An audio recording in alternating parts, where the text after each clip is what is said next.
বছরের শুরুতে আমি বলছিলাম বছর শেষ হতে না হতে স্বর্ণ 2 লাখ ক্রস করবে। বছর শেষ হতে না হতে কিন্তু আর 2 মাস বাকি আছে, কিন্তু স্বর্ণ ইতিমধ্যে 2 লাখ ক্রস করে ফেলছে। আমি আবারও বলছি 2026 নাগাদ বছর শেষ হতে না হতে স্বর্ণ 3 লাখ ক্রস করবে।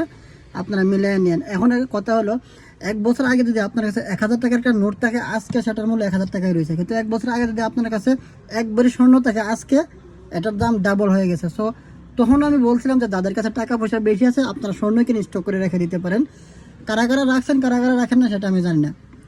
তবে ইতিমধ্যে এখনও সুযোগ আছে, চাইলে আপনারা স্বর্ণ কিনে একটু মজুত করে রাখতে পারেন। বছর শেষে 1000 টাকার নোটটা আপনার 1001 টাকা হয় না, কিন্তু বছর শেষে না ভাই, আপনি আজকে স্বর্ণ কেনার 2 মাস পরে ওইটা কমসে কম 5% আপনাকে প্রফিট দিবে। সো এটা একটা খুব খুব ভালো একটা মজার বিষয়। আপনি জাস্ট কিনে আপনার বাসায় রেখে দেন, আর কিছু করতে হবে না।